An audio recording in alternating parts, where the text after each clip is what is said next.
देश की आज़ादी के अमृत महोत्सवी वर्ष के उपलक्ष्य में महाराष्ट्र प्रदेश कांग्रेस कमेटी की ओर से 9 अगस्त से 15 अगस्त तक संपूर्ण राज्य में आज़ादी गौरव झंडा महोत्सव का आयोजन किया गया है। इसी क्रम में रायगढ़ जिला कांग्रेस कमेटी के जिलाध्यक्ष महेंद्र घरत ने 75 किलोमीटर की पदयात्रा के आयोजन की जानकारी दी है। हाल ही में उल्वे नोड स्थित पार्टी कार्यालय में एक पत्रकार परिषद के माध्यम से यह जानकारी उन्होंने दी। इस दौरान महाराष्ट्र की पूर्व मंत्री वर्षा गायकवाड भी मौजूद थी। एकत्र जवळ त्याचे इंचार्ज रायगड जिल्हा म्हणजे प्रत्येक ठिकाणी प्रभारी टाकण्यात आले। तर वर्षाताई गायकवाड यांच्या नेतृत्वाखाली रायगड जिल्ह्याचं आपण नियोजन केलेलं आहे।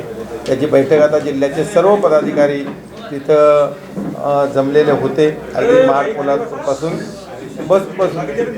तर त्या अनुसार आपण जो कार्यक्रम आहे तो तुमच्या हातामध्ये मला वाटतं दिलेला आहे। 9 तारखेला आपण जासे येथे हुतात्मा स्मारक जे आहे 1984च्या आंदोलनातील तर माननीय दिबा पाटील साहेब त्यांच्या नावानं फार मोठे आंदोलन चालले आहेत आणि काँग्रेस पक्षाने सातत्याने भूमिका घेतलेली होती। माननीय अशोकराव चव्हाण साहेबांनी या पहिल्यांदा देवेंद्र फडणवीस मुख्यमंत्री असताना पत्र लिहिलं होतं आणि आताही तुम्ही ओबीसीच्या मेळाव्यामध्ये नानाभाऊ पटोले, बाळासाहेब थोरात सगळे वडेट्टीवारपासून सर्व मंत्री असताना सुद्धा आपण घेतला आणि बघा काँग्रेसने विधायक भूमिका घेतली आणि फटाफट पाटील साहेबांचं नाव लावण्याचा निर्णय झाला। म्हणजे काँग्रेसचा त्याच्यामध्ये पाठिंबा होता।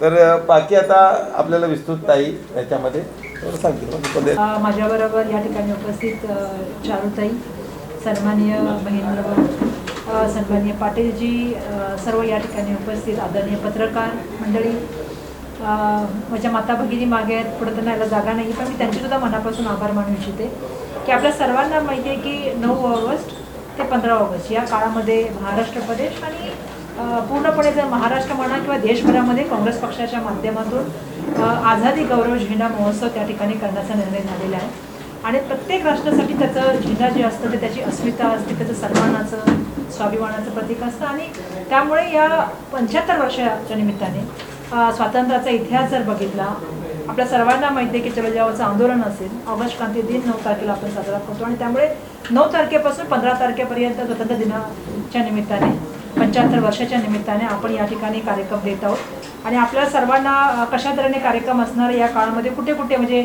पनवेलमध्ये असेल, उरणमध्ये असेल, कुठे या ठिकाणी तो जो आहे तो महोत्सव आहे झेंडा महोत्सव आणि त्याच्या संदर्भामधलं पूर्ण पत्रिका आपल्याला देण्यात आलेली आहे। 9 तारखेच्या कार्यक्रमामध्ये मी स्वतः येणार आहे उरणच्या कार्यक्रमामध्ये आणि पुढे मग आपल्या सर्वांना माहिती मग रायगड असेल आणि इतर ठिकाणीसुद्धा त्या ठिकाणी या ठिकाणी आपल्याला माहिती आहे की आझादी महोत्सवाचे मोठ्या प्रमाणामध्ये कार्यक्रम असतील। आपल्याला गौरवशाली परंपरा आहे, इतिहास आहे आणि ही परंपरा आणि गौरवशाली इतिहास टिकला पाहिजे कारण खूप लोकांच्या त्यागातून, बलिदानातून आणि आपल्या सर्वांना माहिती आहे की या मोठ्या प्रमाणामध्ये स्वातंत्र्य लढ्यातून ज्या तऱ्हेने लोकांनी मग शहीद भगतसिंग असतील, महात्मा गांधीजी असतील, पंडित जवाहरलाल नेहरूजी असतील, मौलाना अब्दुल कलाम आझाद असतील, सरदार वल्लभभाई पटेल असतील किंवा भारताचे संविधानचे ते भारताचे डॉक्टर बाबासाहेब आंबेडकर असतील, या सर्वांनी स्वातंत्र्य लढा मिळवण्यासाठी स्वातंत्र्य लढ्याने जेलमध्ये गेले, स्वतःच्या रक्ताचं बलिदान दिलं। काही लोकांनी तरुण वयामध्येच त्यांना आपल्याला माहिती फासावा चढावा लागला, परंतु हा आपला देश एक संघटित व्हायला पाहिजे, देशाला स्वातंत्र्य मिळालं पाहिजे, इंग्रजांपासून आपण जे आपण पारतंत्र्यात होतो स्वतंत्र्याकडे गेलं पाहिजे, हीच मोठी त्या काळी जी चळवळ निर्माण झाली आणि त्याच्या माध्यमातून देशाला स्वातंत्र्य मिळालं। ते 75 वर्ष आपल्या सर्वांना माहिती आहे की आपण या देशात स्वातंत्र्याचा महोत्सव साजरा करत असताना आजची परिस्थिती पाहिल्यानंतर मला असं कुठेतरी वाटतं की आझादीचा या वर्षीचं असलेलं महत्त्व आणि आझादी काय आहे सगळ्यांसाठी हे सांगण्याचा प्रयत्न या कार्यक्रमाच्या माध्यमातून आम्ही करणार आहे आणि हा गौरव उत्सव आहे, झेंड्याच्या बाबतीमध्ये हा महोत्सव आहे, त्यामुळे आपण सगळ्यांनी याच्यामध्ये मोठ्या प्रमाणामध्ये मला असं वाटतं आम्हाला साथ द्यावी अशी मी या ठिकाणी आपल्या सर्वांना नम्रतेची विनंती करते। ठरलं होतं त्याच्यामध्ये आपल्याला सुद्धा माहिती आहे की हे कधी झालं होतं आणि त्या काळामध्येच आम्ही ठरवलं होतं की भारत जोडो यात्रा करायची, दुसरी 9 ते 15 तारखेपर्यंत जे आहे ते महाराष्ट्रामध्ये देशभरामध्ये यात्रा करण्यासंदर्भामधला निर्णय झाला होता आणि मी आपल्याला सांगू इच्छिते की 1 तारखेला आणि 2 तारखेला जे शिर्डीचं संमेलन झालं त्याच्यामध्ये सुद्धा आमचं ठरलं होतं की अशा तऱ्हेने गौरव यात्रा जी काढायची, स्वातंत्र्याचा महोत्सव साजरा करत असताना झेंडा यात्रा काढायची, कारण प्रत्येकाला आपल्या राष्ट्राबद्दल, आपल्या झेंड्याबद्दल, आपल्या राष्ट्रगीताबद्दल प्रेम आहे, आदर आहे, सन्मान आहे आणि जसं मी सांगितलं की आपल्या सगळ्यांची अस्मिता आहे आणि म्हणून आमचा प्रयत्न आहे की या माध्यमातून सातत्याने कार्यक्रम व्हायला पाहिजेत. या काळामध्ये जे स्वातंत्र्य लढ्यामध्ये जे स्वातंत्र्य सैनिकांनी प्राणाची आहुती दिली, बलिदान केलं, त्याग केलं, त्याची सुद्धा आठवण व्हायला पाहिजे आणि त्यांनी निर्माण केलेला भारत पुढे घेऊन जाण्याचं काम आपल्यासारख्या लोकांनी केलं पाहिजे. ही अपेक्षा कार्यक्रमाच्या माध्यमातून आहे असं मला वाटतं. नाही, मला एक सांगायला पाहिजे की ज्यावेळी आमचं सरकार होतं त्यावेळी आम्ही महाविकास आघाडीने निर्णय घेतला होता की अमृत महोत्सव वर्षानिमित्त जे आहे ते जवळपास 500 कोटी रुपये हे वेगळे काढून ठेवायचे आणि याच्यामध्ये विविध उपक्रम घेत असताना त्याच्यामध्ये राष्ट्रीय स्मारकं असतील, त्याच्यामध्ये मोठ्या प्रमाणामध्ये ज्या राष्ट्रपुरुषांच्या शाळा असतील किंवा एखादी वास्तू असेल, या सगळ्यांचं जतन झालं पाहिजे. कारण या वास्तू नाही आहे, ही आपली संस्कृती आहे, ही आपली जडणघडण आहे आणि ती या माध्यमातून जे आहे ते आपल्या पुढच्या पिढीला मागील काळामध्ये लोकांनी केलेल्या त्याग, त्यांचं बलिदान आणि त्यांचं योगदान कायमस्वरूपी लक्षात राहावं आणि ते पुढे घेऊन जावं या दृष्टिकोनातून आम्ही तो निर्णय घेतला होता. मी अपेक्षा करते की या सरकारने सुद्धा त्या निर्णयाला कंटिन्यू ठेवावं, पुढे चालू ठेवावं आणि त्याच्या माध्यमातून जशी आपण अपेक्षा व्यक्त करता तशी मी सुद्धा अपेक्षा व्यक्त करते की राष्ट्रीय स्मारकं जी आहे ती त्याचं नूतनीकरण झालं पाहिजे, त्याचं जर कुठे तुटले असेल त्याचं सुशोभीकरण झालं पाहिजे आणि मोठ्या प्रमाणामध्ये त्याचा विकास झाला पाहिजे. ही आमची सुद्धा भूमिका आहे. 9 तारखेला आपण काय करतो, सुरुवात करतो. त्याच्यामध्ये युथ काँग्रेस, महिला काँग्रेस, पॅरेंट बॉडीचे सर्व सदस्य हे आपण 75 किलोमीटर चालतो. म्हणजे उरणमध्ये 20 किलोमीटर, रायगडमध्ये 30 किलोमीटर आपण तुम्हाला रूट दिलेला आहे. तर आपण साधारण 150 किलोमीटर जिल्ह्यामध्ये ही पदयात्रा होणार आहे. याच्यामध्ये प्रत्येक गावामध्ये आपण रस्त्यावर जी गावं आहेत त्यांना भेट देतो. सगळ्या ठिकाणी स्वातंत्र्य सैनिक आहेत, त्यांच्या जे वारस आहेत त्यांचा आम्ही सत्कार करतो. आणि जसा त्यांनी प्रश्न विचारला तर 6 महिन्यापूर्वी उदयपूरचा अधिवेशन त्याच वेळेला आम्हाला काय करायचं आहे त्यावेळेला आम्ही MPची बैठक झाली होती. आता यांचा कार्यक्रम आत्ता आला आहे, पण आमचा कार्यक्रम त्याच वेळेला आम्हाला 9 वर्षाचं नियोजन त्यांनी दिलेलं होतं. है कि वो ऐसे क्यों कहते हैं? वो सबसे ज़्यादा अगर किसी से डरते हैं तो आपको पता है वो राहुल जी से डरते हैं, सोनिया गांधी जी से डरते हैं, क्योंकि वो आज सबसे ज़्यादा अगर कोई मोदी जी के खिलाफ बात करता है या उनकी जो गलतियां हैं उसको सुधार करने के लिए कोई अगर सजेशन देता है या कोई बोलता है तो उनको जिस तरह से सरकारी यंत्रणाओं का इस्तेमाल किया जाता है विरोधक की आवाज़ दबाने के लिए, विरोधक का जो भी जनता की आवाज़ है वो दबाने का काम कहीं ना कहीं हो रहा है. और इसीलिए कुछ ना कुछ कह के कोई अभी देखिए हम ये तो अभी नई आदत बन गई है कि महंगाई बढ़ाओ एक तरफ से और कोई और टॉपिक के ऊपर लेके जाओ, कहीं जात पे लेके जाओ, कहीं किसी के ऊपर वीडियो लगा दो, उसी के चर्चा में सब लोग रह जाते हैं. फिर गैस में 50 रुपया कभी बढ़ जाता है, कभी आपको पता है कि आप देख रहे हैं कि बीच में किस तरह से सरकारी जमीनें देने का काम हुआ, कोई टॉपिक निकल के आता है तो जोर जोर से संसद में बोलने का काम कुछ लोग करते हैं. जैसे आपने और भी देखा होगा कि संसद अगर महंगाई पे बात करते हैं तो उनको सस्पेंड करने का काम होता है, 3 दिन तक उनको हाउस के बाहर बैठना पड़ता है. तो कहीं ना कहीं लोकशाही और कहीं ना कहीं संविधान के मामले में आपको पता है कि सरकार की भूमिका क्या रही है. और मैं ये समझती हूँ कि विरोधक का आवाज़ दबाना, सरकारी यंत्रणाओं का जो है वो इस्तेमाल करना, और सबसे बड़ी बात है कि गांधी फैमिली झुक नहीं रही है, गांधी फैमिली लड़ने का काम करी तो उनके लिए वैयक्तिक टीका टिप्पणी करना ये बीजेपी की आदत बन गई. 2014ला इलेक्शन झालं तेव्हा सांगण्यात आलं होतं की प्रत्येक वर्षी 2 करोड युवकांना रोजगार देणार, पण आज देशाची परिस्थिती काय तुम्ही आम्ही चांगल्या तऱ्हेने जाणतो. आज महागाईची परिस्थिती काय तुम्ही आम्ही चांगल्या तऱ्हेने जाणतो. डिझेलचे भाव वाढले, पेट्रोलचे भाव वाढले, गॅसच्या किमतीचे भाव वाढले, आता तर GST लागली, म्हणजे धान्यावरती GST, गुळावरती GST, लहान मुलाच्या पिणाऱ्या दुधावर पण GST. मला एक गोष्ट सांगा, विरोधी पक्षांनी या देशाच्या संविधानाच्या माध्यमातून अधिकाराचा वापर करायचा की नाही करायचा? जर विरोधी पक्षाने आवाज केला, विरोधी पक्षाने संसदमध्ये बोललं की बाबा आम्हाला महागाईवर चर्चा करायची, आम्हाला GSTवर चर्चा करायची, आम्हाला विविध गोष्टीवर चर्चा करायची, की लगेच आपण बघतो केंद्रीय यंत्रणांचा वापर केला जातो, तपास यंत्रणांचा वापर केला जातो.